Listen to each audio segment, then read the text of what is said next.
Murder. Chalk outlines. DNA tests. Blood. Anonymous tip. Beheadings and disembowelments. Fingerprints. The yellow tape that they have on crime scenes. Witness statements. Stakeouts with my cop friend and we drink coffee. UV lights that they can see on 5 minutes. Yep, welcome to another episode of True Crime in about 5 minutes. Belle's going to do her best. Liam and I will try to not slow her down with irrelevant questions. You know what? For this one, you may. And this is more of a discussion, actually. Where'd you get that top from? Huh?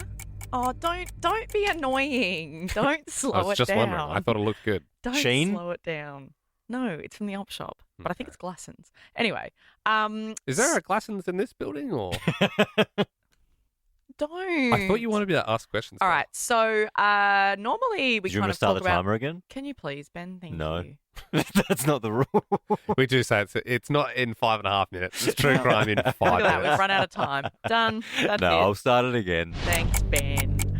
So normally it's more of a storytelling, maybe from a few decades ago. But this time, let's talk about something that's actually taking place as we speak, as horrible as it is.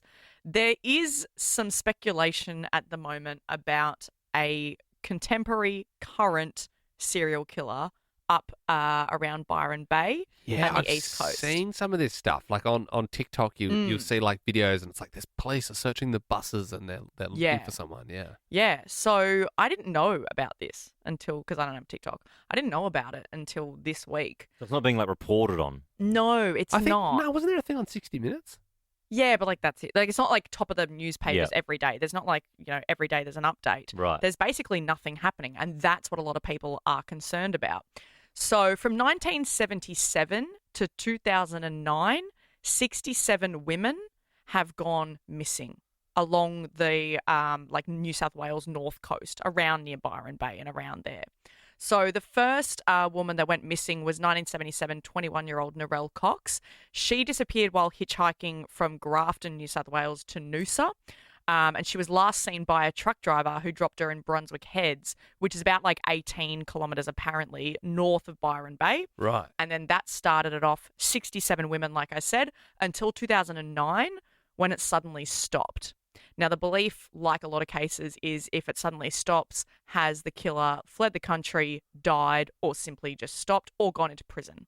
Why are they searching buses now on TikTok if it was 2009 was the last one? Yeah. So that's the thing. So there's kind of two parts. So you've got TikTok, which is all these young people being like, oh, let's, sleuth and find our own things and let's do that. And the police are like, can everyone just calm down, please? So they're trying to do their investigation, but then people on TikTok and Instagram are like, nothing's happening. And they're saying, well, everyone needs to also stop saying that it's one person, because there's no evidence whatsoever that it's one person. Because I saw there was a guy, I'm not super around the story, but I saw there was a guy, and it looked like he was speaking in some sort of parliamentary hearing.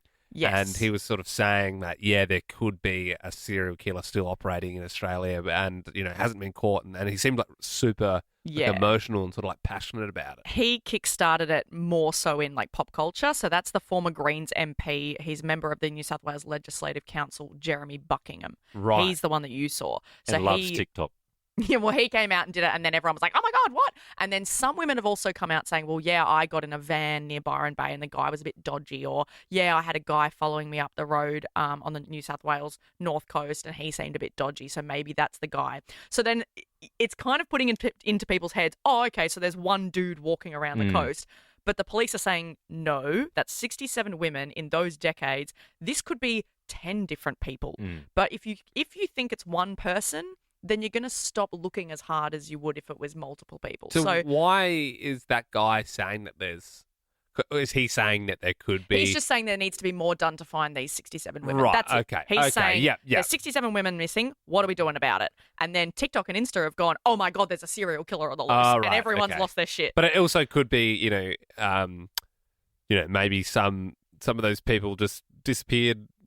Naturally they wanted to escape the country. Maybe some of them were killed by some people, unfortunately, Yep. and then maybe there was one person who killed like 30 people and got away with it. You don't know. Yeah. Absolutely. So the more that you put it into one column, they're saying, well, the more you just go, oh, well, there's one man we need to find, then the less work is done to go, okay, well, let's look at it all as if they were all separate cases. I always find that crazy when they do catch people and they can confirm that they've killed like 4 or 5 people, and they always suspect there's like many more, but then they never like come clean. Like you would think once you're like arrested or you're on death row or whatever, or like the jig's up, you're never getting out of prison, you'd come clean. Like I don't get that. I don't get why you'd kill someone either, to be fair, but I suppose you're a bit of a nutter anyway. Well, if you look at Ivan Milat, for example, so he was convicted of 7 murders in that area. And they say in Belanglo State Forest, and they say way more, right?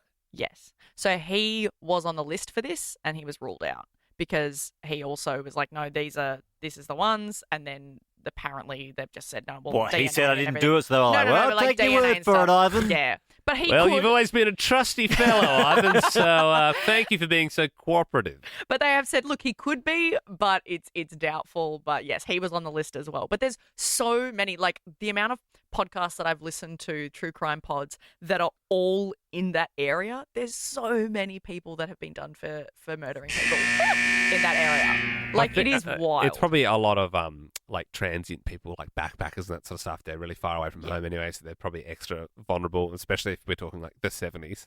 Yes. Like, do you know what I mean? Like, oh yeah, and then you've got like the people DNA. are just hitchhiking on the side of the road, and like, you can see how it would have happened a lot. Exactly. So if you think about when it kind of, stopped, allegedly, so 2009, you've got DNA, you've got CCTV, you've got people with mobile phones tracking, you've got you've got cameras on everyone. Whereas if we're going back to 1977 when it apparently started, you've got none of that. Yeah. Like it's just completely different eras. So to say it's one person, very bold. Interesting. Well, it's thanks for clearing some of that stuff up, because I have seen it. I've seen it kicking around a bit. So yeah, I appreciate well, now that. you know. Let's all just calm down. Or panic. No. I'm going for panic. I didn't know there was one on the loose. Now all I know is there's someone on the loose. Well, there's people all the time. That's what the sad reality. That's what I took away from that. There's a serial killer on the loose in Australia. All right.